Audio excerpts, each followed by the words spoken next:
Good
afternoon, everybody.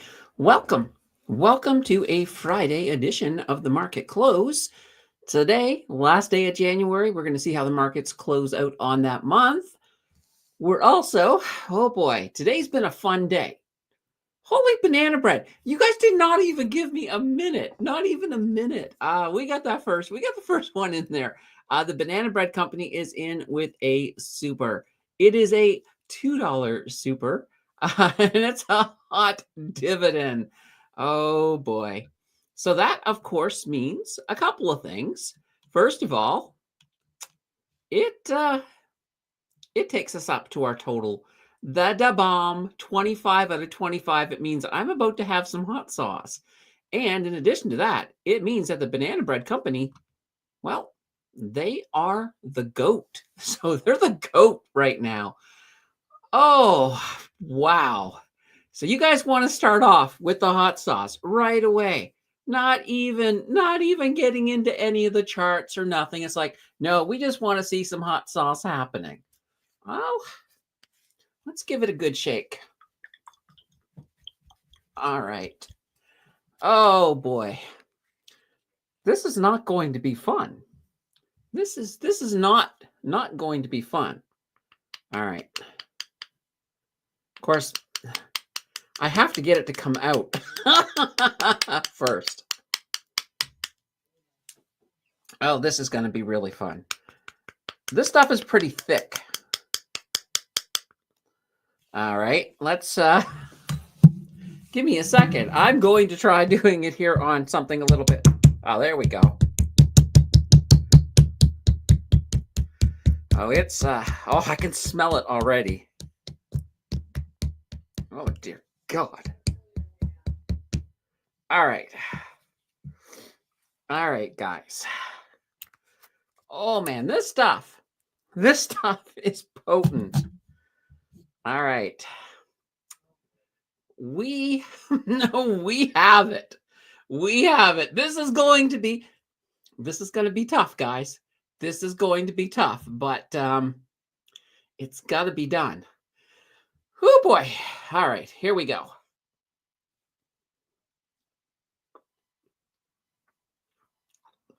Oh boy. Oh. Ah. Whew. All right. Oh, Funny Books wants me to say something once I put the sauce in my mouth. This is it. She sells oh, she sells seashells by the seashore. Did it. Whew. My mouth is on fire.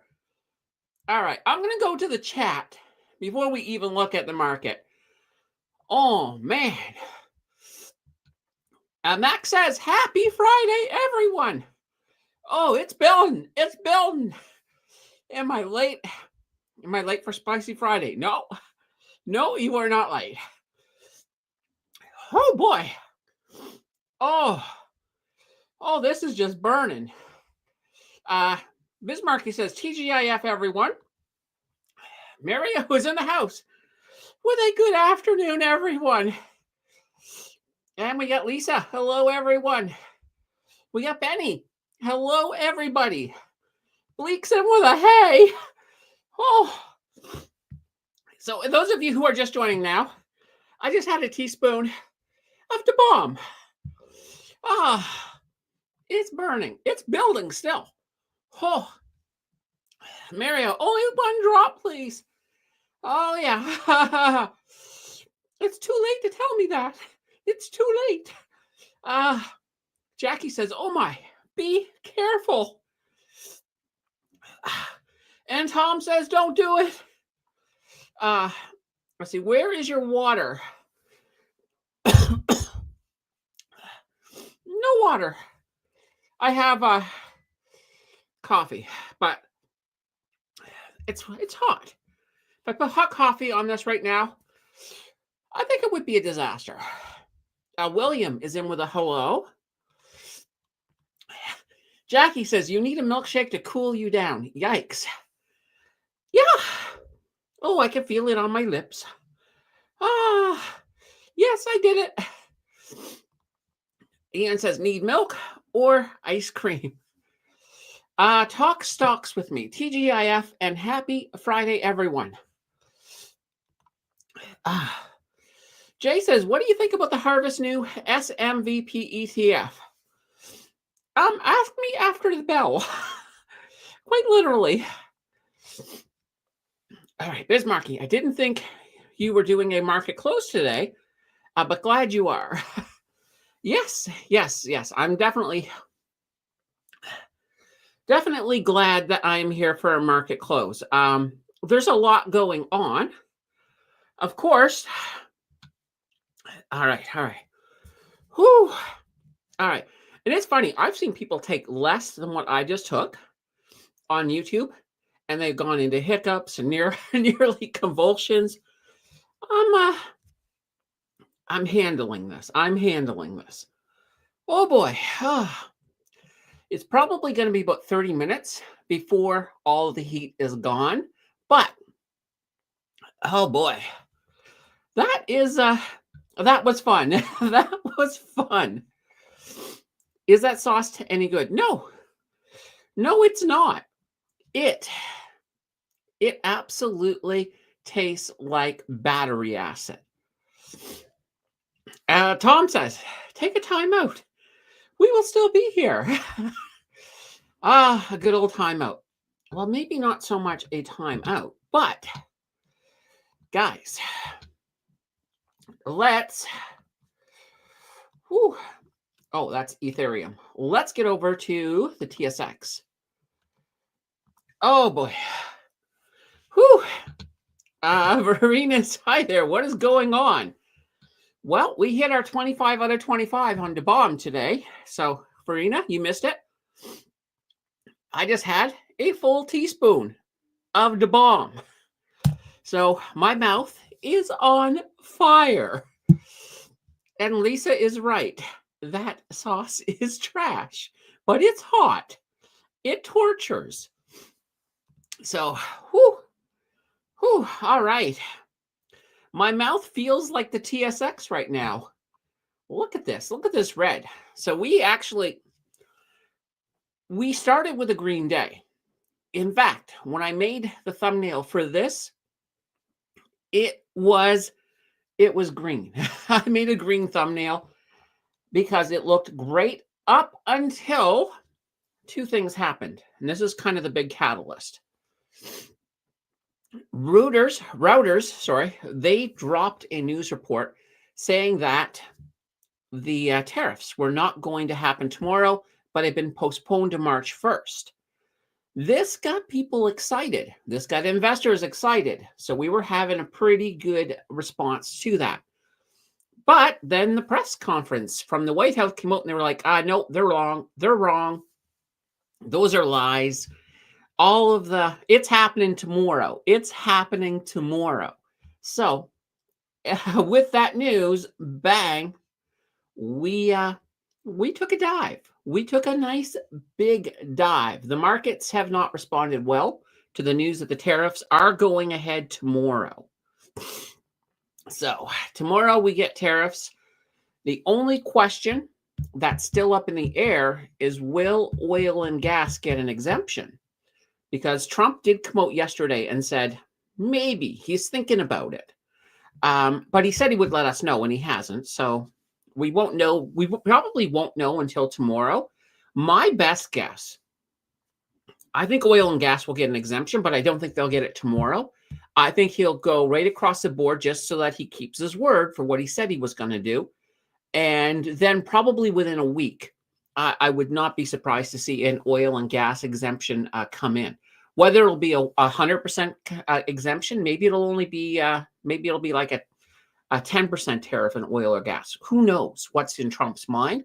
But that's what things are looking like. Oh boy. Whew. I think I've got through the worst of it. It's starting to ramp down now. So that's good. That's good. Candy says, just don't drink any water. It will get worse. Yes.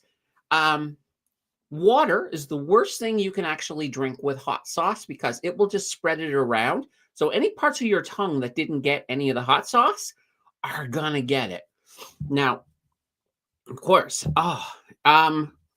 heavy cream. So milk is not bad. Heavy, like actually, a full fat milk is better than skim milk.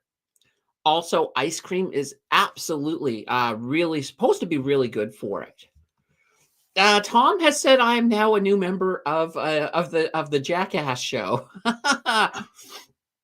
Maybe it's like I did that for this month. I got to figure out something else we can do for next month. I don't know yet. I don't know. Let's see. So finally, will it happen or not tomorrow? Verena, yes, it's going to happen tomorrow. So we will have tariffs tomorrow. There's no ands, ifs, or buts about them. All right. Bismarcky says we need to put an export tax on oil and gas. It would be interesting. Because here's the thing, though. The tariff doesn't, we're not paying the tax on that tariff, right? That tax, it is an export tax in a way. Whoever's buying Canadian oil is paying the tariff, which then makes Canadian oil a little bit less desirable. But here's the thing, though. And this is kind of the big thing in the States, is that they need heavy crude. So they don't have a lot of options. They can get it from Canada, or they can get it from Venezuela. So those are their options. So pretty much, they will still buy our oil, even with the even with the tariffs on it. But they might not buy as much, or maybe they will look to Venezuela. Maybe they can get it cheaper that way. It'll be interesting to see how that's going to work. I really think that they're just going to back off on the tariffs. I think oil and gas, not so much. I think when we get to April 1st, that's when the second wave of tariffs is going to hit. I think things like dairy and steel are probably going to get hit a lot heavier at that point. So we'll have to see how this is all going to work. Rocco says, good afternoon. A little behind. Good job on the hot sauce, Candace. Thank you. Thank you. Yeah, well, I was like, I wasn't going to delay it. You know what? The super came in. I was like, let's get that hot sauce in. Bang, done. And it's, I thought I'd have about 5 minutes of the show before the hot sauce came, but no, you guys were prepared. Harold says, I wonder if markets will be generally down or if it will be up and down roller coaster. I don't think so. The markets will adapt. Once the markets have these tariffs priced in, things are going to be fine. It'll be tougher up here in Canada a little bit, but, keep in mind, there is a bit of a lag on when we really start to feel it. So I imagine on Monday, we have that potential to be red, but I think by Tuesday, things should start to sort of settle back to do whatever the market was going to do before that. Verena says, what do you think that will do to the director rate from the Bank of Canada? I think right now, when it comes to rates, it's going to be hard to say. Once we get, if we start to get inflation as a result of these tariffs, and like I said, it's not going to happen immediately, but when it does happen, that could be a situation where then all of a sudden we will have the Bank of Canada being forced to put rates back up again. It is, it's possible. It is absolutely possible. Let's see. AA says, our politicians chose confrontational path instead of fixing the border. Yeah, it's interesting. It's like, I know that some work has been done on the border. I don't think it's enough. There's a lot of things too, like also in the news too. There's been a lot of the gangs in Canada have actually been working on creating more fentanyl, not less. So, fentanyl is going to become, I think, even a bigger issue. But yeah, we'll have to see how this is all going to turn out. Bismarcky says Trump likes Chinese steel anyway. Yeah, but I mean, here's the thing, though. I mean, he is dropping a lot of tariffs on China as well. And there is that general move away from Chinese products. So we'll have to see how that goes. Verena says, I'm asking because I need to renew my mortgage in the beginning of next year, and I'm wondering if I should lock a rate in now. That's a good question. Like with this rate cut that we just had, so the 25 basis points, I think the next one will be a pause. I would say this: if we start to see effects right away, you probably want to then lock in a rate. But let's see how bad this turns out, and let's see if we can if they can negotiate out of it quickly. There shouldn't be any impact at all, and that's kind of that whole thing. Like you're kind of, in a way, it's a gamble. Like if you lock in now, you'll get a half decent rate, but you may get better or it may get worse. It really depends on if we get prolonged tariffs, and if these tariffs start getting ramped up, then we're definitely going to run into worst case scenario, they could drive us into a recession, and interest rates going up. So that would not be a good thing. Uh-oh, guys. Guess what? I'm late. All right, there we go. We had the bell. I went easy because I didn't have a chance to give anybody a warning. Yeah, the market's now closed. So we'll take, we didn't even take a look at, we didn't even get through the market. But you know what? Rate, it's hot sauce. Let's just finish up our quick look here. All right, so the S&P, okay. Oh, by the way, now that the market is closed, you can see we're well above the blue line with the TSX. So we did have a green month. January is a green month. Same thing with the S&P 500. It is a green month. We had that same panic, tariff panic. Boy, leave it to Trump to find a way to ruin a Friday afternoon. But yeah, same idea. So the S&P 500 down 0.51, NASDAQ down 0.17. But once again, it's above the blue line. So we do have a green month overall on the market. All right, I think I can actually have a drink now. Okay. Yeah, that was interesting. Oh, it is having a little bit of coffee. It ramped the heat up a tiny bit again. I was just like, it was just a tiny little spike, but for the most part, it's pretty much gone. All right, Dow Jones. I thought I had a blue. Yeah, there it is. There it is down there. Dow Jones having a pretty good January. That is just absolutely fantastic. So yeah, Dow Jones had a good month. Gold is up today, 0.26. Silver's down about 1%. WTI having a good day, up 0.21%. Bitcoin not having a great day. And obviously, Bitcoin absolutely, excuse me. Oh, there's a hot sauce burp. Bitcoin absolutely dropped today, thanks to, of course, the tariff announcement. Ethereum did drop as well, but Ethereum did have a pretty good day to start. So Ethereum in the green. All right, let's take a look at these. Oh boy, look at these heat maps, guys. We've got a lot of red right across the board. Some of the big losers of the day: Imperial Oil down 6%, Enbridge down 2.11%, Alimentation Couche-Tard down 1.27%. National Bank down 1.79. So yeah, a lot of red on the Canadian market. A little bit of green, a little bit of green. Celestica, as we know, they had a pretty good. They had an earnings. Their earnings wasn't too bad. They were above earnings. And today they're having a pretty good day, up 8.99%. But it looks like they started the day a little depressed, so they were just recovering. So that may not be as impressive as it looks. All right, switching to the U.S. market. A lot of red as well, but not quite as. It actually doesn't look as bad as Canada. We do have Nvidia down 3.67%. Broadcom is up 2.6. That's not too bad. Most of the tech look to be doing okay. Google up 1.7. Microsoft pretty flat. Meta up 0.32. Amazon is up and Tesla's up. So not a bad day for the Magnificent Seven, of course, except for Nvidia. So what can we say? And over into the world of crypto, yeah, a lot of red. A lot of coins are down. Look at this. Bitcoin down 2.83. XRP down 3.39. Solana down 3.62. Dogecoin down 1.64. But Ethereum up 1.99.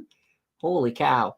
All right. And of course, there's about 15,000 altcoins out there. I call them crap coins. I like to always just grab one that I've never heard of before. Here's one, Step App. This makes me think it's a fitness thing. And let's see, FitFi USD. So it's probably has to do with a fitness app of some sort. Well, look at this. They're actually up a little bit today. Now, this one's worth about 0.3 of a penny, almost 0.4. But I don't know what it does, other than it probably has something to do with fitness. This one may not be one of the worst ones that I could have picked for sure, but like I always say, stick to the coins that are tried and true. Stick to your big coins if you're investing in crypto. Your Bitcoin, your Ethereum, your Solana, your XRP. They will all do a much better for you. I find if you're investing in a lot of the crap coins, it can sometimes be a bit of a gamble. So you have to keep that in mind. All right. Whew. Now I can feel the burning inside of me. It's gone from outside to inside. Uh-oh. That's always fun. All right, guys. Let's come back to Big Me here for a moment. Kevin Kaz is in the house with a good afternoon, gang. And you missed the big moment. You missed me taking the teaspoon of the bomb. So you may want to go back and watch that part later. Harold says, a lot of earnings reports to come out next week. Also, that may change things slightly. Kind of watching Harvest new single stock ETFs. Yeah, there's a lot of, I'm liking those Harvest stocks ETFs. I did drop, of course, video this week. We had a video on some of the new ones that came out, as well as they have a new ETF, HHIS, and it basically has all of the other ones in it. So that's pretty darn cool. All right. Harold says, apparently Purpose is going to be bringing out more single stock ETFs also. Could be interesting. Yes, there's a lot of interesting things coming out. Also, fans of CDRs. I got a story on this on the weekend, but I'll tell you guys here anyway ahead of time. They actually released, what was it, 5? I think it was 5 new CDRs today that are not in the American market. They're actually in the German market. So we got some German stocks that you might be interested in, like, let's see, Mercedes-Benz. That's one of them. Let's see, SAP, Siemens. So we got a few. But yeah, that's I find that kind of cool. So that's also something new to look at as well. But, oh boy. Now, we got a couple of other things happening.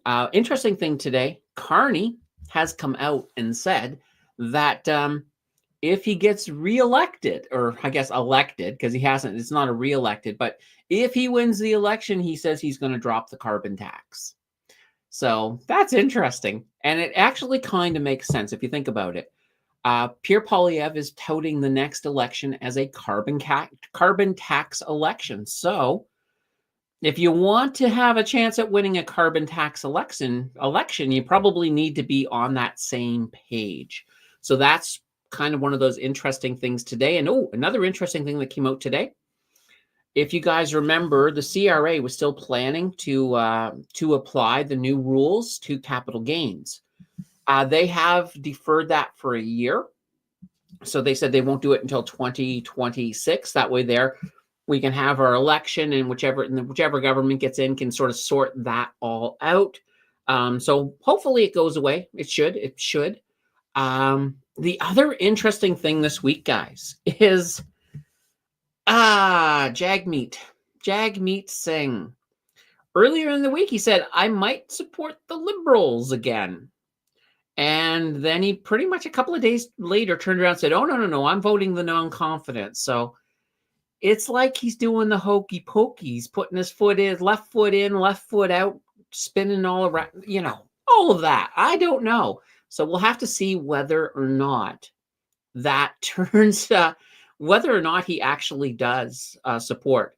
So worst case scenario is when the government comes back in March, worst case scenario, we could end up having, and it's probably going to be Mark Carney.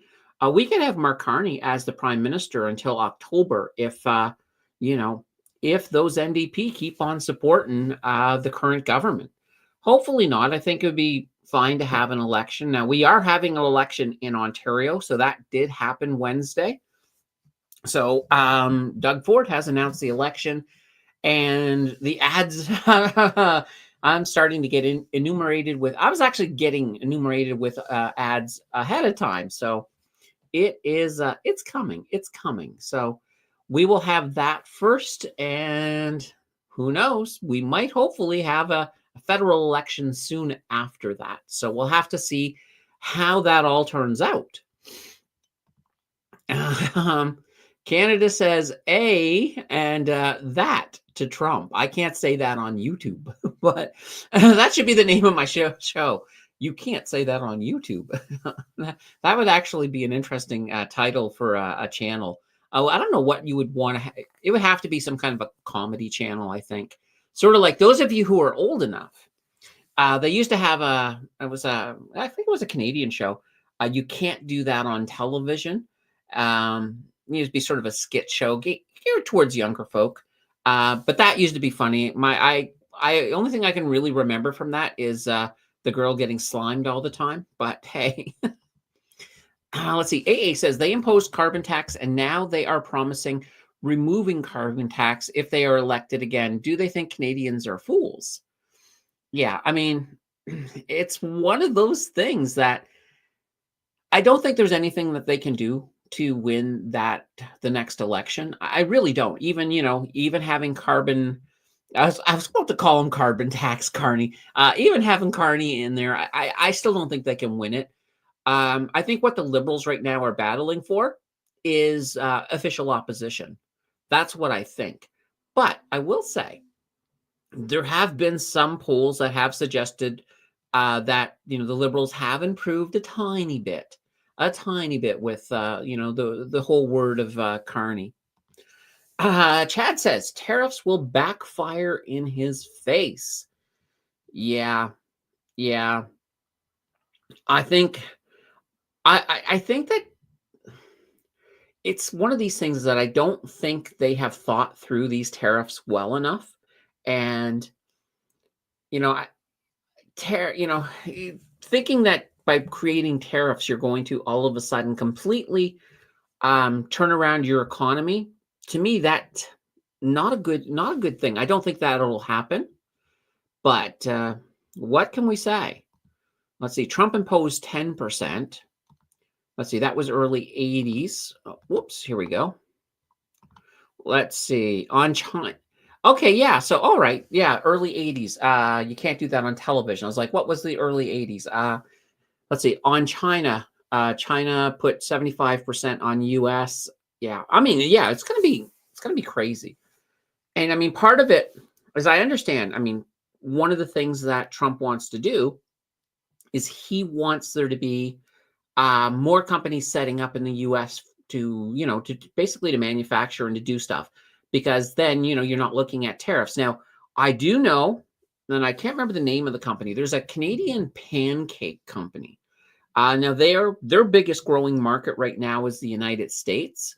So they're actually going to start pumping a lot more money into expanding into the States, so that way they can make a bunch of their products for the US market in the US so that they don't have to pay tariffs. So you are seeing that is one of the goals that Trump has. And we've already seen, we've seen that some companies are probably going to be doing that. Let's see. AA says, yeah, whatever you thought makes you happy. All right. Valve Mount says, because of Trump's announcement to tariff Canada and Mexico has tanked the market today. It was up big time until the announcement. Yeah, absolutely. Well, look, let's just go back. Let's go back. Now that's Ethereum, but let's just go to the TSX. Yeah. Here's the announcement today. And part of it is like, I think I actually don't blame the White House on this one, because we knew the tariffs were coming, but the fake story, or wherever routers got the information saying that they were going to be moved, that they were going to be delayed until March 1st. I think that set us up for the fall. So yeah, it's not good. It's not good. But what can we do? At least we finished in the green this month.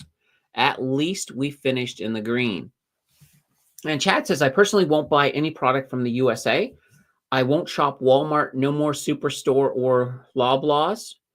Yeah, and some Canadians are doing that. Some Canadians are basically saying, you know what?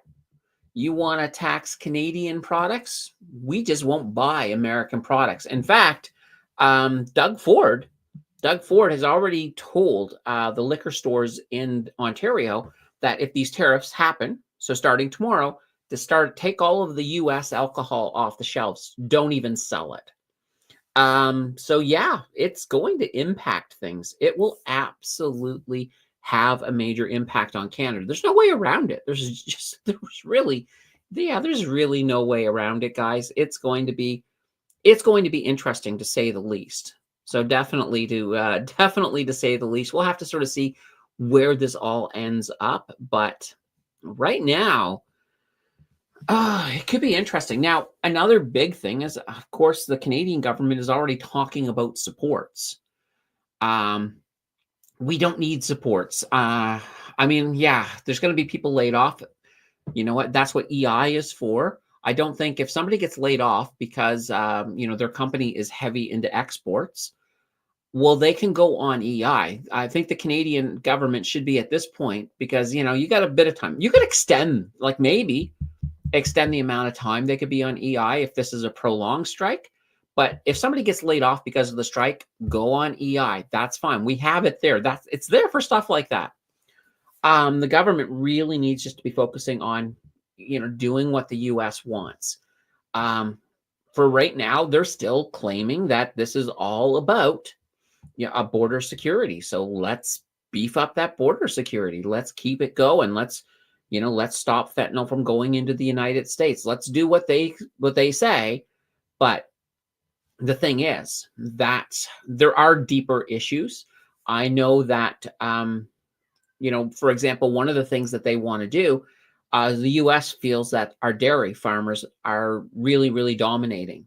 And so they probably will hit, like, I think in April, you'll see dairy get hit with even larger tariffs. One thing that the new Secretary of Commerce, I don't know if he's been confirmed yet, but I think his name is Ludman. He was saying that he feels that Canada is completely ripping off the United States in terms of dairy, and that they need to see more American milk coming up into Canada. Heck, it depends. I've heard RFK talking about raw milk, and I'm like, it's like, nope. I won't be buying any. I wouldn't buy American milk anyway. I mean, I think our Canadian milk is absolutely fine. So, and Cowboy's right. Printing money won't help this. All that's going to do is it's going to help inflation rear its head. So we definitely do not want to be printing a whole bunch of money. So hopefully, hopefully the government does not pull this off. I know Polyev probably would not be doing this. So yeah, let's get an election sooner than later. And Cowboy says, afternoon all. So AA says, this so-called support will be another of COVID-like scam.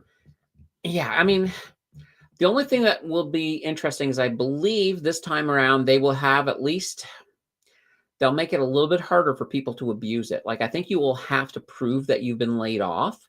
So I think if you're sitting around right now and let's say, let's say you don't have a job, I don't think if this were to happen, you'd be able to just say, oh yeah, I need that support too. So I think you would have to be in an industry, you'd have to have had a job that laid you off to get the support. I don't think it's going to be a blanket support. But, going onto YouTube, some of the things that I have heard, I'm like, there's people saying, oh, yeah, the liberals are going to use this as an excuse to, hi, kitten. We can't play right now. The kitten just came in to sort of say hi. Hi there. Do you want to say hi to the screen? Come here. Come here. No, don't run away. Oh, well, if she gets close, I'll show you guys the kitten. But she's almost not a kitten anymore. She was born in February of last year. So she'll be a cat very, very soon. So something to keep in mind. Cowboy says Trudeau needs to be laid off. Well, yes, he needs to take a vacation. Go and do whatever it is ex-prime ministers do. Yeah, we don't need his influence anymore. To put it nicely. Yeah. I'm sure people have, I think people have a lot of opinions about Trudeau that are probably not the best out there. But what can I say? He's finally almost gone. So we'll have Carney, and then we'll have an election, and then we'll probably have Polyev after that. So that's going to be fine and dandy for sure. But yeah, every time I glance over at that at that red, I'm like, no, we were having a great day. Why did you have to open up your mouth? It wasn't even Trump; it was his secretary. But at least tomorrow we'll have a lot more information. And the interesting thing is, for the weekend show, I have to sort of look at what comes out tomorrow because Saturday's not normally a heavy news day, but welcome to the time of Trump when every day can be a pretty major news day for sure. So all of that fun stuff. I did hear something else. Brookfield Asset Management, so BAM, they're actually looking to make a couple of big acquisitions in Japan. So apparently with the yen being down right now, they are they're getting some pretty good deals. So that looks good for Brookfield Asset Management. And Brookfield Asset Management, oh my God, guys. Let me just pull this up here. Oh, that was Ian. All right. Let's see here. BAM. Here we go. Brookfield Asset Management. They're down a little bit today. Because they were, oh my God, they were all the way up at 89. But look at them in the last year. I mean, they've just been on fire. And this is this last big batch here. So I have a feeling that that's going to be interesting.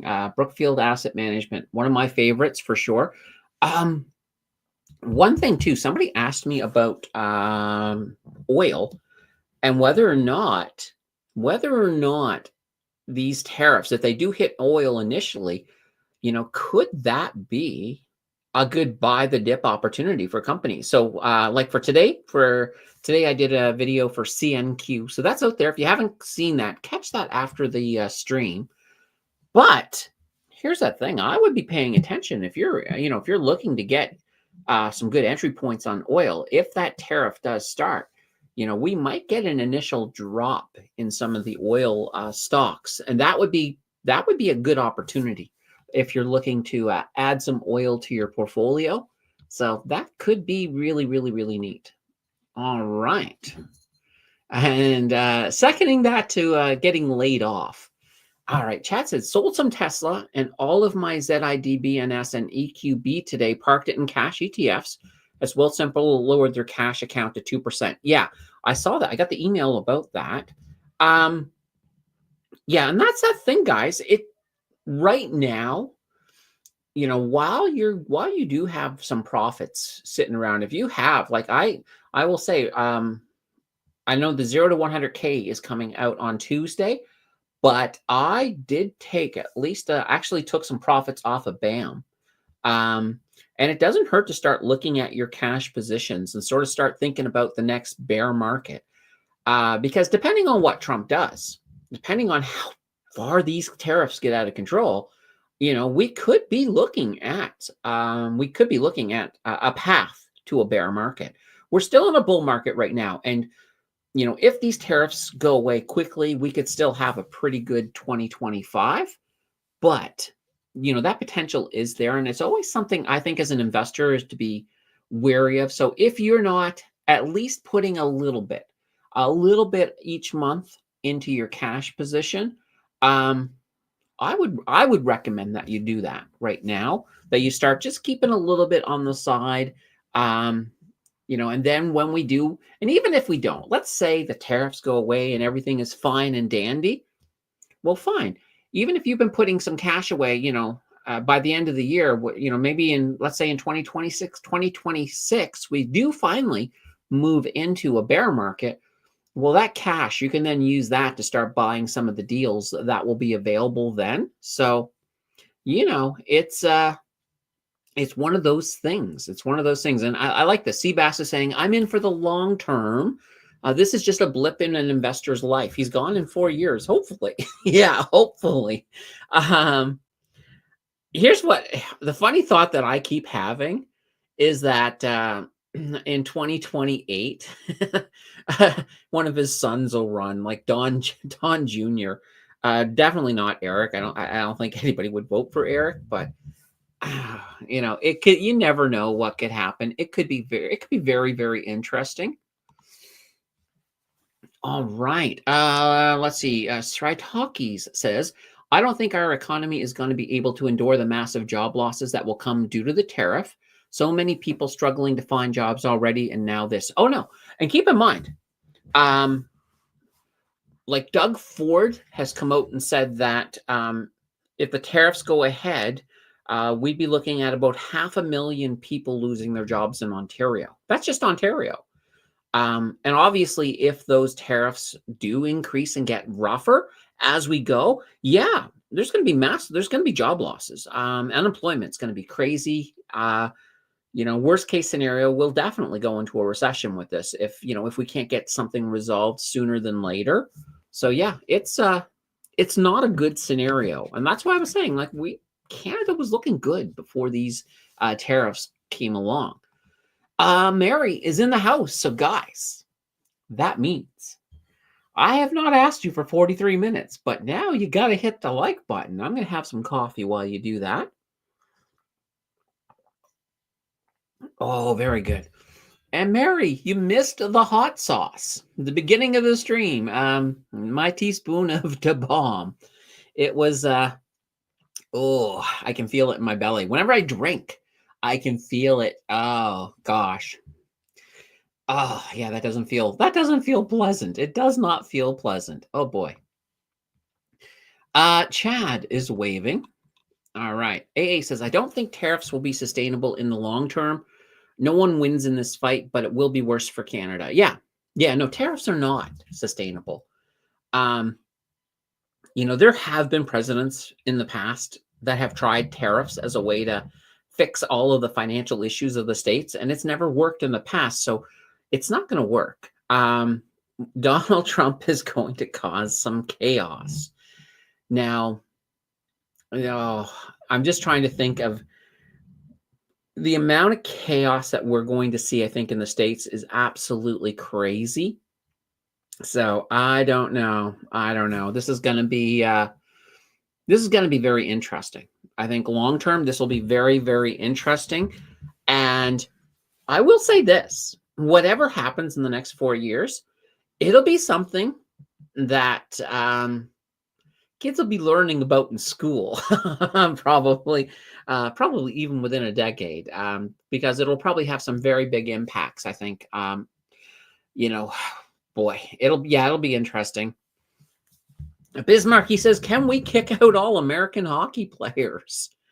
Only if we could bring back all the Canadian ones. And that's amazing, because if imagine if all the Canadian hockey teams had first pick of all the Canadian players, how good Canada would dominate the NHL. In fact, just to give you an idea, I mean, part of the reason that Montreal, the huge dynasty, I mean, the decades and decades and decades of Montreal dominating in the NHL was that back in the day, they had a clause that any hockey player born in Quebec, they had dibs on them. So because of that, they got a lot of great talent. And that kind of, in many ways, it might have given them unfair advantages. But of course, that doesn't exist anymore. So they certainly can't do that anymore. But holy banana bread, it's just one of those things. It's one of those things for sure. All right. Oops. Let's get rid of Bismarcky as we pull back there. All right. I did want to take a gander over to the Discord. So guys, we do have a Discord, a channel Discord. And on the Discord, one of the things that we do have here is the schedule. So if you, there is a link down below to the Discord. I always, you know what? Let me get a fresh link. Let's get a fresh link here. Boop, boop, boop. All right. I'm just going to edit that so it does not expire. There we go. Generate a new link. Here we go. All right, I'm going to just drop it into chat. There we go. There we go. So over in the Discord, a lot of fun. We have a lot of stuff there. People are chatting, all kinds of stuff. It's pretty much, I don't want to say it's a free-for-all, but yeah, it's pretty good. But I do keep the schedule over there so you can sort of see what is coming up. So right now you can see our next, next thing up on the docket is, of course, this week we have that live stream coming up on Sunday. And we've got the 0 to 100K challenge coming up there on February 4th. All right, kitty, come here. All right, guys. All right, no. Here we go. In just a second, we'll make it big screen. You wanted people to hear you. She wanted everyone to hear her, so there we are. Come on. Hey, look, over here. All right, okay. All right, you go up there. You go up there and you do what it is that you're going to do. Anyway, she is probably going to jump away. There we go. Okay. There we go. Back to Discord. I do want to give you guys one warning about Discord. Every so often, we get some spammers that come in and create fake mountain finance profiles, and they will send you invites. So if you ever are over on Discord and you receive an invite from me, it's not me. I'm never going to invite you. Never. Friend invite you. Yeah. But you can all friend invite me. I will accept every single one. That way there, it's really me. That's the only reason I will never send you a friend request, because I don't want you guys to have to take a gamble, because even if I change my profile picture, they'll change their profile picture to my new profile picture within a day. It's like a losing battle against them, but I do get in there and I do ban them. I ban them as soon as I see them. So we even have right here. Let's see here. Where is it? Oh yeah, here it is. Our scammer alerts. So you can sort of see these are where we have had some of these, like, oh, here's one. Let's pull it up here. If you'll notice, this Mountain Finance has two eyes, but it's not me. That's not me. It's an evil me. So yeah, anyway, just be careful of those guys. Ian says that's a big kitty. Yeah, she's, like I said, she's almost a full-grown cat. Like quite literally, she'll be one in a couple, maybe a week and a half or so. So you might as well say she's a cat now, but she'll always be the kitten to me. What's the weather like in MJ? Ian, storming too? All right. We'll leave that. Bubbles would like that kitty. All right, here we go. Let's see. Chad, I'm in Medellin, Colombia. Yeah, it's probably nice and warm there, so nothing wrong with that. Also, you got good coffee for sure. Ricardo was in the house. Let's see. Good afternoon. Rough day today. Emotions high, volume nice through the day. And then we just slide. Water slide style. It was water slide. It was just down we go. Just bang, bang, bang. Yeah. Chad says snowstorm here in Saskatchewan. Oh, nice. We had snow a couple of days ago here, about 10 centimeters, but right now, it's just cold. Looks a little gloomy. We're probably going to get some snow over the weekend, I think. And Ian is, of course, semi-retired. So nothing wrong with that. All right, guys. Let's see. Ooh, negative 26. That's cold. Right here, it's about, I think it's minus 19.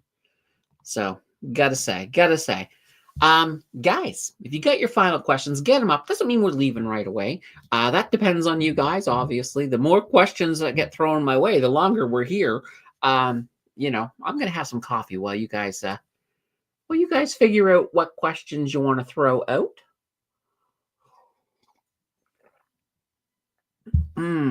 Very good.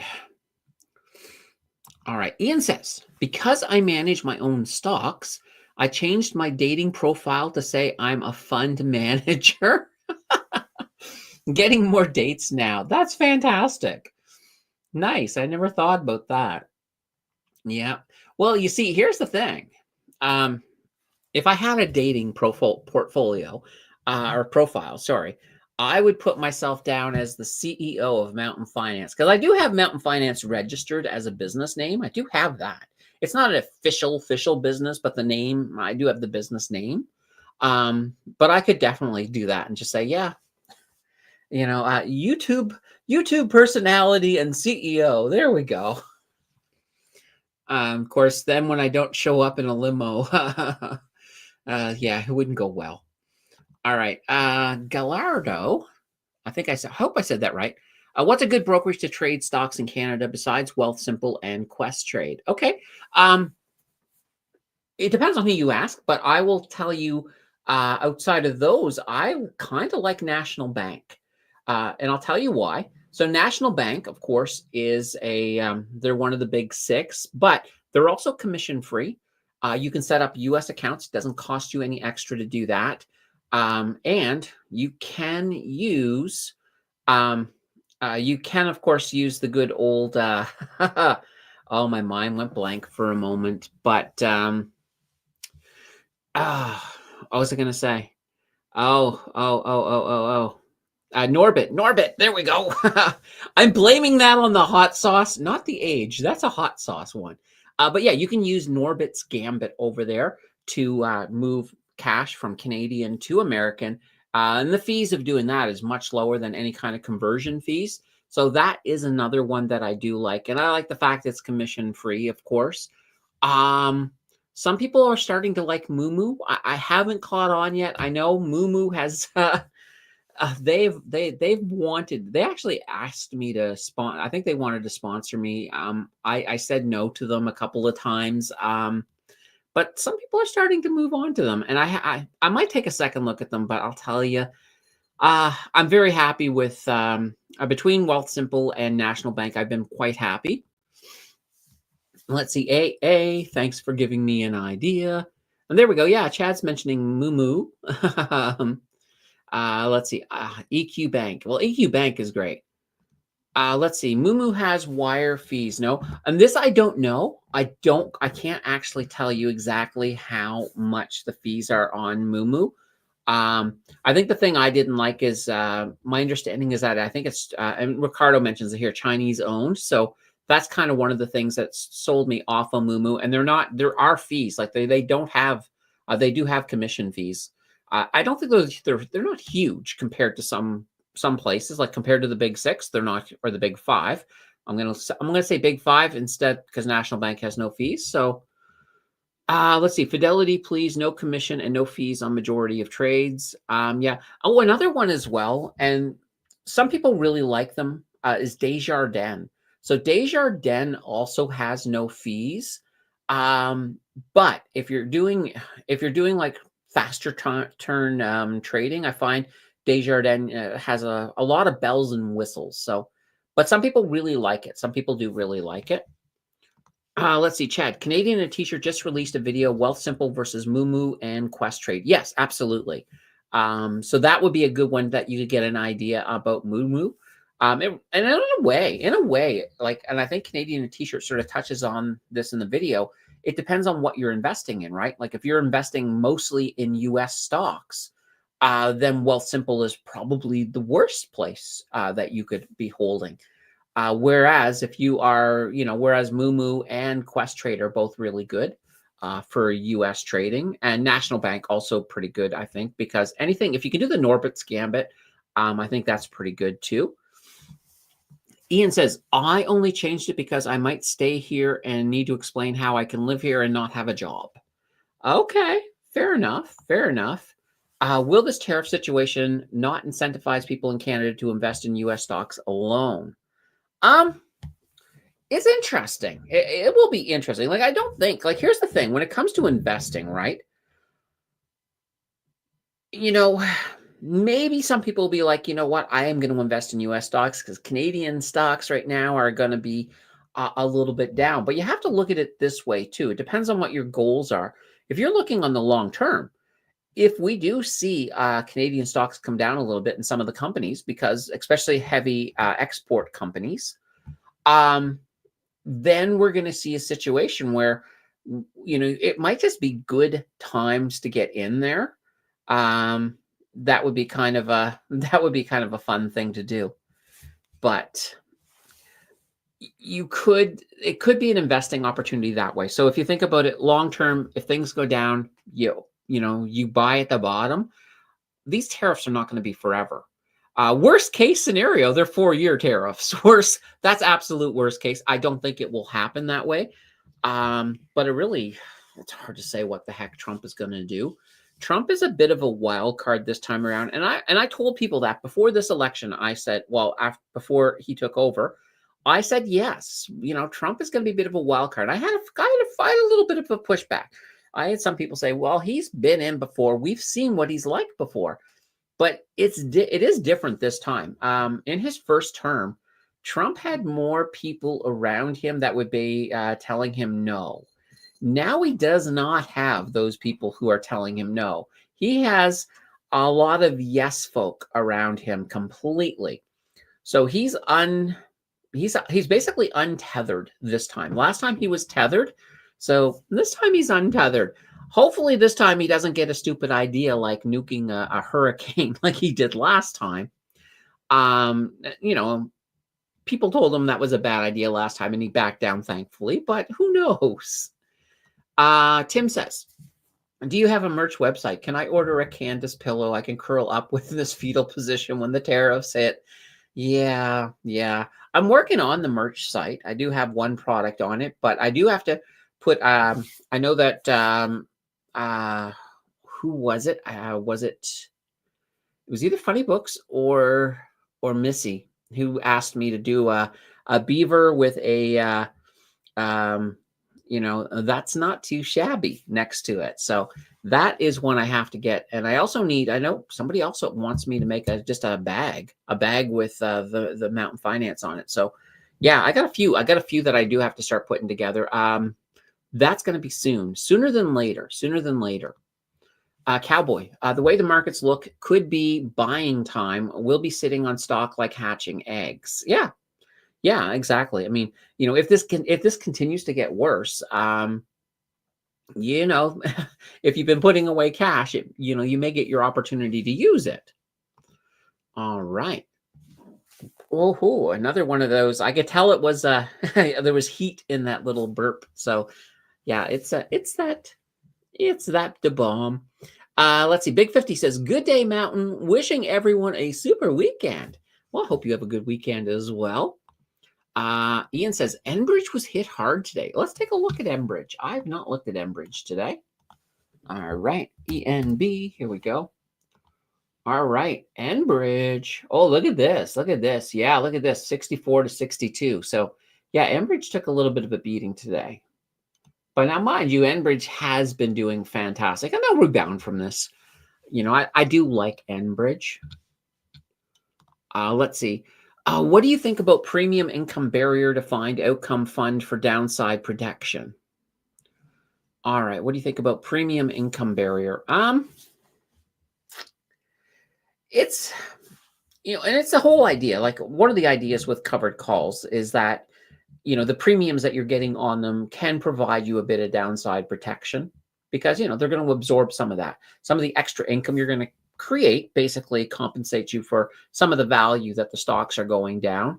I'm okay with them. The only thing I usually will say is if we're in a market that's moving down, I usually will say make sure that you're not using a leveraged covered call fund because then you're really, really going down big time.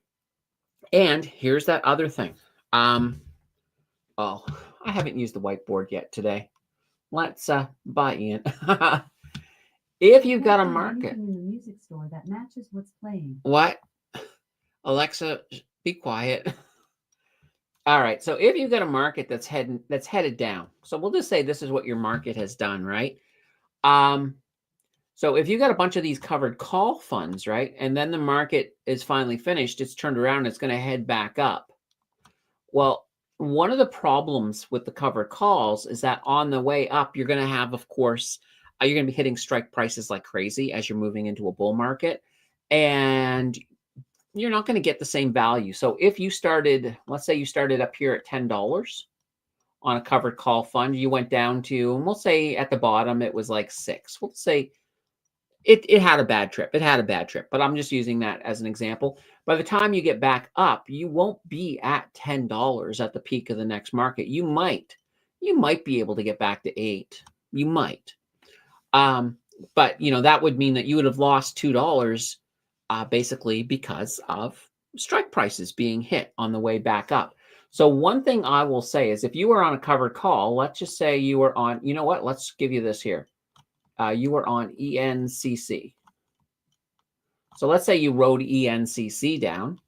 Well, going back up, you probably don't want to ride ENCC. So you got a couple of options. If you really like that income, then you could always go with ENCL. You're still going to lose. You're still going to lose that, but the leverage might help make up part of that. The other option, though, is to switch to something like an XEG. So XEG, it doesn't have covered calls. It's just a straight up energy ETF, and ride that up because the XEG is going to do great. There's nothing hindering them. There's no covered calls doing anything to it. But those would be the two options. I think when you look at the math, once you got up here, XEG will probably be total return wise. XEG will probably win, not by a lot, but they will still win over ENCL. But ENCL is going to have that. It's going to have, of course, all of the all of the dividends. So you'll have that big payout. But if you're reinvesting those into ENCL, you'll get really close to XEG. So that's just something to sort of think about when you're going down. This doesn't matter so much because it's going to go down regular. Like you don't really lose. When it says that you're losing your downside potential, it's just that you're getting extra payments. So if you take these extra payments, put them into ENCC, you're probably not quite as low as you would have been if you rode XEG down. So that's where that sort of helps. So yeah, it's not a bad thing. It's not a bad thing. It's just knowing that when you're playing with stuff like covered calls, unless you're using them for income, and if it's in your income portfolio, that's fine. That's fine. You know, you're getting your consistent income. You're not really worried about the share prices. You know, only if the thing is they may cut dividends a little bit going down. And then normally when things start to improve, you usually will recover those dividends on the way back up. So that's something you have to just be aware of when you have them in an income portfolio. All right. Let's see. Big 50 says, Enbridge has had an awesome run.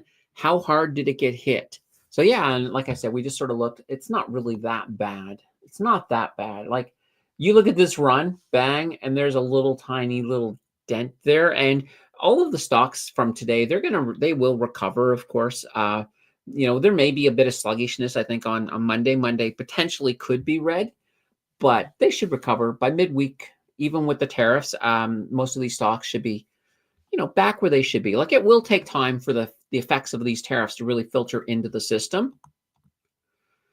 Do you know anything about binary options? I think it's options trading on a second-to-second level. Sounds insane, but I know some people who have been advised to try it. I don't know a lot about it. I've never really to me, that's far outside of my risk profile for sure. Yeah, I mean, that's kind of be akin to day trading, but maybe add a little bit of extra to it. But yeah, I couldn't say a lot about binary options, to be honest. Kenneth says, how come Enbridge hits hard today? There is no tariff, right? Yeah, there's a tariff tomorrow. Tomorrow they're hitting with tariffs. And right now it's just the whole market. Now, we won't know until unless Trump comes out later today and gives his verdict on oil. Because I know he said he was thinking more about whether or not he was going to include oil in the tariffs. So if the tariffs hit and he doesn't include oil, that's fantastic. And you'll see this all work its way out anyway. What we're seeing today is basically just a little bit of a panic drop. It's not, the tariffs didn't do it. It was the panic to the tariffs that did it. Let's see. Enbridge has big pipelines network in the USA, so no wonder, I guess. Yeah, they do. They absolutely do. And one of the things that I know that Danielle Smith wants to do is a lot of the pipelines coming out of Alberta that are going down into the US. She wants to double up on them, something called twinning. So that could actually be interesting. That could be very interesting. Larry says, chip tariffs now grabbing those discounts. So yeah, why not? Let's see. Any thoughts on the PIMCO Global Opportunities Fund? All kinds of stuff in there: currency trading, private bonds, convenience stores in Africa, Russian state-run railroads. Interesting interesting ETF. I've never looked at PIMCO, to be honest, Tim. I'd have to take a look at it. I don't know if I can actually see it here. Let's find out. PIMCO. Let's see. Here's the PIMCO Global Short Maturity Fund. We're looking at the global opportunities, right? Global Income Opportunities Fund. All right, let's take a look at that one there. Okay, and just curious to see here. Yeah, it's been a little bit all over the place, but yeah, like I said, I haven't really looked into this one monthly. It's got a pretty high dividend on it too, so that's not too shabby. Yeah, it would be something I would need to look into a little bit deeper before I could really give you, just from looking at this, I really don't have I don't have enough to really give you a good view, because it would be pure speculation, and I tend to not do that. And Tim was saying, yes, that was part of what caused it. So Reuters today came out and said that everything had been delayed to March 1st, but it turned out the White House then came out and said, nope, that's fake news. It's not. It's happening tomorrow. So yeah. And when they came out and said, yep, that's fake news, it's happening tomorrow, that's when the market dived. That's when this happened right over here. So Larry says, make Enbridge 32 again. I want it like it was in the winter of 2023. Yeah. Well, we'll have to see how this is all going to turn out. I'm looking forward. I mean, it's kind of one of these interesting, like obviously I don't want the tariffs. It's not good for the economy, but there's that little tiny part of me that's like, this will be fun to see how this all unfolds. I still hope it unfolds without tariff. Let's see. Gallardo says Trump said 10% tariff on oil. Oh, did he? Okay, if that's what he said, I haven't had a chance to see it because I've been streaming. But that was what I did say earlier in the stream, that I could actually see him either exempting oil or giving it something smaller, like a 10%. So maybe that's that sounds like what Trump might do. So yeah, I'll check that out after the. Well, actually, guys, we do have the internet here, right? Let's just. I know where we'll go. We'll go to the Globe and Mail. All right. Let's see. U.S. alcohol producers brace for sales ban. Yep. Yeah, that's there. Yeah, it's not. There's nothing. At least I was thinking if there was a 10% that it would be it would be right up on the front page here because that's pretty big. So yeah, no, Globe and Mail does not show it. So what can I say? Larry says I need more shares. Tim says, would you rather make Enbridge $32 again, or would you rather be 32 years old again? I would pick the 32 years old again, personally.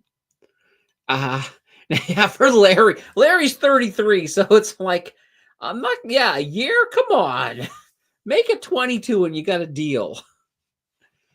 Let's see. I need that 14% yearly dividend. Average Enbridge is too high to buy it. Yeah, that's fair enough. Fair enough. Oh, boy. Yeah. What can I say? I'm starting to feel, I'm feeling like normal again, guys, after that bomb. Next month we'll do it. Oh, by the way, next month I need to figure out something else. We'll put up the 0 to 25 and we'll figure out something else. I just don't know what. And no, if you're here, Jonathan, I'm not going to skydive. I'm not going to skydive. I was looking at some ideas and I saw some pretty bizarre ones.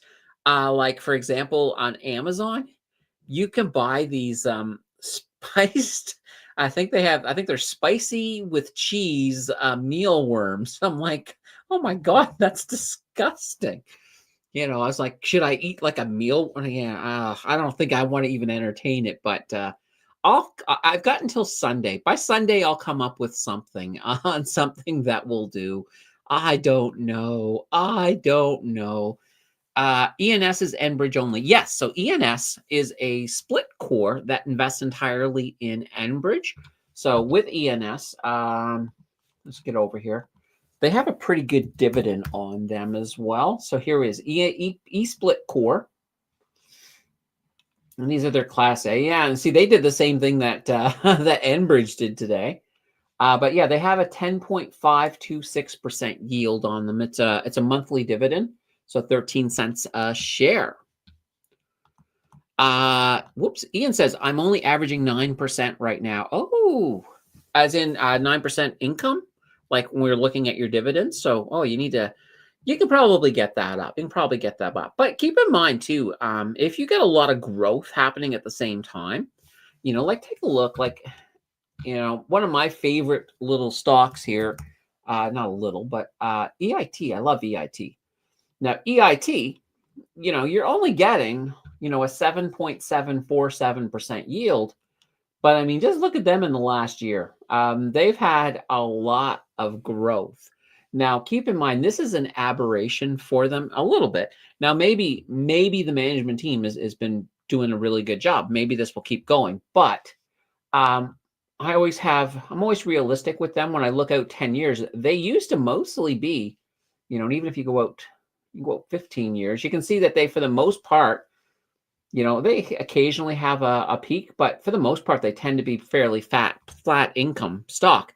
Back in the day, and this is not that long ago, we're talking maybe even 3 years ago, EIT was one of the best income, like dividend stocks that you could get. But now so many things have passed them with all of the covered calls and covered calls with leverage. And back then it was either EIT or a split core if you wanted to get good income. I mean, now EIT has absolutely exploded, but I do imagine is they will eventually settle into becoming an income stock again. I believe they will. I believe. Now, when that will be, I don't know. So right now, certainly been enjoying the ride with EIT for sure. So, and I've also loved the fact that this is a stock. I mean, like, if you look at it, look at this. This is the pandemic. You can see the pandemic. Oh, imagine if you managed to buy back when it dropped down to 623. Oh, that would have been fantastic. I I really, really wish I had been buying that morning. That would have been fantastic. But yeah, you could have, you would have, that would have been nice. Anyway, EIT, still one of my favorites for sure. Ian says 9% dividend average, 30% of my fund is in a non-registered account. I only buy eligible dividends, my non-registered. Okay, fair enough. And that's the thing. When you have eligible dividends, it just makes your taxes a lot easier for sure. So not a bad thing. And that's one of those things I normally will say is if you have if you have an ETF that has a tax treatment, that's absolutely crazy. You got to move it into a registered account. Otherwise you're going to be paying a lot of different things. Like, for example, you can get dividends where you've got ETFs that have eligible dividends, ineligible dividends, foreign income, interest, return of capital, capital gains.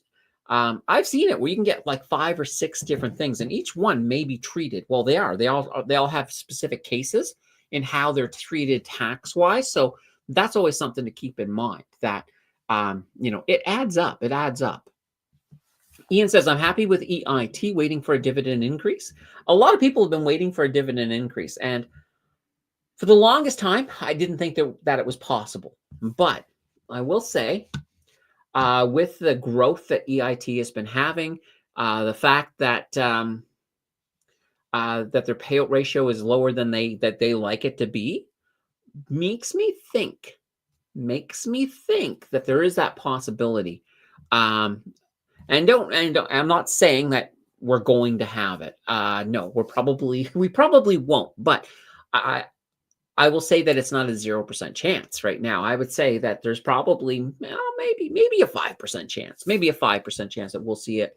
I say do it. Come on, EIT, just knock it up to 11 cents. Everybody would be happy then. So maybe, but I wouldn't count on it, but still, it would be a nice one. Right now, I just like the fact that EIT is one of those ones that I don't lose any sleep over at all. But once again, EIT also has a pretty complicated tax situation. So that's one I always say throw into your registered account, because, they have, they will do return of capital. So that means if you have it in a non-registered account, return of capital knocks down, of course, your adjusted cost base. So when you do sell it, you end up getting a bigger profit than what you technically have. So you're ending up paying a little bit more taxes. So one of those situations I always like to try to avoid. Ian says, when I officially retire, my mission is to melt down my RRSP.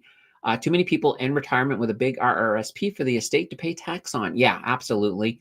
RRSP meltdown is pretty, to me, I think it makes a lot of sense. I think it's also important because when you die, I don't want any of you guys to die, but if you do die and you have a nice big RRSP, then whoever you leave it to, other than a spouse, that's the one exception. If you leave it to your spouse, they're fine.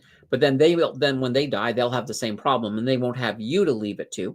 But if you leave it to anybody other than a spouse, they're paying their at margin rate. So they're basically paying full taxes. So full taxes, that's basically what it boils down to. Whereas you can, like with a TFSA, you can leave it and they won't pay as much. So it's definitely a big thing there to keep in mind. Tim said, I got nailed on an extra 0.5% tax on a foreign stock I owned because their headquarters had a large aquarium in their lobby, some kind of ocean tax or something. I'm still fighting it though. That sounds bizarre, Tim. That does sound bizarre. I would fight that. It's like, what? You're hitting me with an ocean tax because the company had an aquarium? Yeah, that sounds odd. If you were asked to pick one favorite stock for 2025, like strictly just one, which one would it be? All right, so I can only have one stock.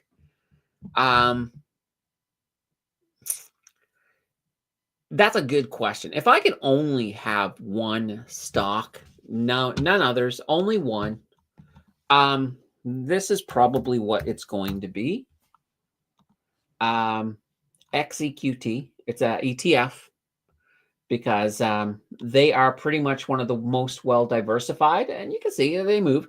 So this one has exposure to the S&P 500. It has exposure to Canada. It has exposure to Europe. It has exposure to emerging markets, the UK, Australia. So it's a very, very well diversified stock. So if I was only going to have one stock, this is where I would go. I would go with XEQT. You could alternatively choose like VEQT.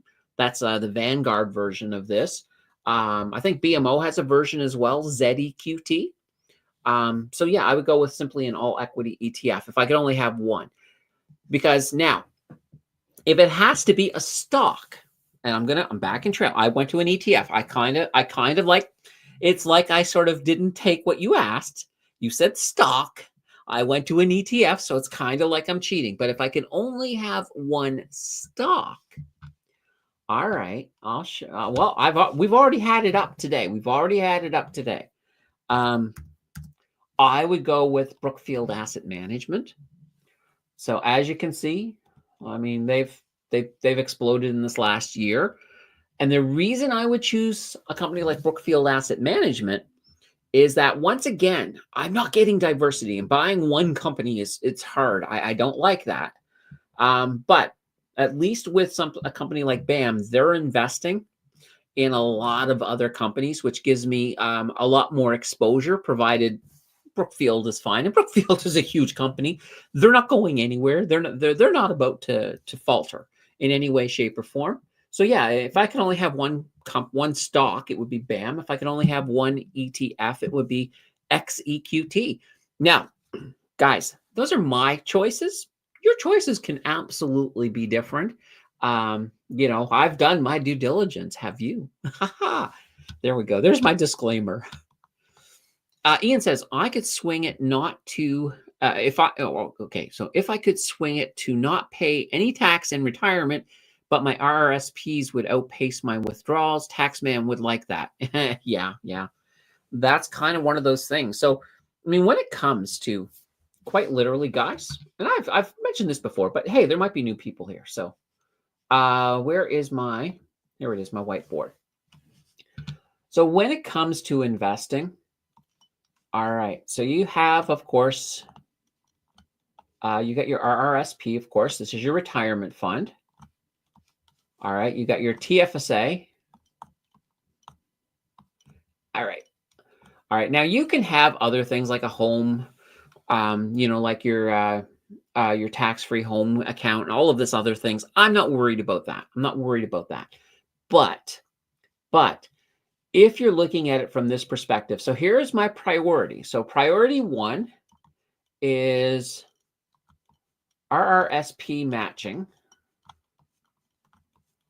All right. So basically, what I mean by that is, if you have a job that they have a thing where they'll match so much of each paycheck, if you put it into an RRSP, take it, because you're doubling your money right away. That's a 100% return. So that would be my number one priority. Number two is going to be my TFSA. So I will want my TFSA filled before my RRSP. So this is basically, I'll put a number one in here. This is your number one concern. Now, there are exceptions to that. So if you have U.S. stocks, so U.S. high div, here we go.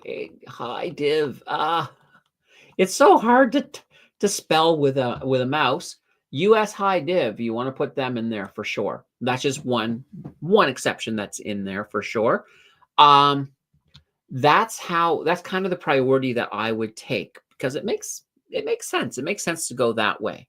So it's cool. It's cool. So yeah. Now,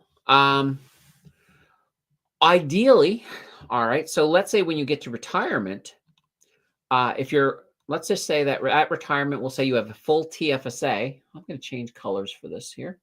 We'll go with the blue. Why not? So if this is full at retirement, one of the things that you should be doing is every year you're still going to get space in here. So you no longer have a job, right? you've got this here increase. You know, you're basically pumping out income out of here. And let's say you're half full in here. We'll just go like that to symbolize half full. You're half full in your RRSP. Well, what I would do is if you get 7K of new space every year, all right, so you have 7K of new space, but you're pumping income. You're pulling that income, tax-free income. And let's say, for example, you're pulling out 10K a year in income out of your TFSA. Well, that means every January, you actually are getting, in this case, this year it's going to be 17K. So you're getting back the space for that income plus whatever the government gives you. So you got that 17K. So in this case, you can then take, now mind you, it will be income, but if it won't mess up your, you know, what you're currently getting, you can take that 17K and move it into your TFSA. And you can do that each year. So this slowly starts getting down. So maybe when you die, you only have, like, let's say you only have 10% left. Then that's not so bad. And this will be full. And if you lift this to your children or one of your kids or something, maybe you leave it to the good kid and, you know, the other kid, you know, gets something else. Or you could probably share it equally. I'm just being, I'm trying to, I guess I'm being funny, but anyway, at this point, you know, they're going to pay less taxes on this, on the TFSA, opposed to if you left it all in your RRSP. And the beautiful thing about this too, is that 17K coming in all of a sudden, instead of 10K, you might, you know, a couple of years later, you might have 11K of income because this is growing and you're turning that into more income. And then it's no longer 18 or it's no longer 17K. You're now getting 18 every year. And then that helps empty that out even faster. So anyway, pretty cool. All right. AA says, why would you choose BAM over BEN? Couple of reasons. So Brookfield Corporation, so BN, they have a lot more debt because, well, when the old Brookfield Asset Management, so BAM.A, it's split into Brookfield Corporation and the new Brookfield Asset Management. And when it did it, Brookfield Corporation took all the debt, so they have that.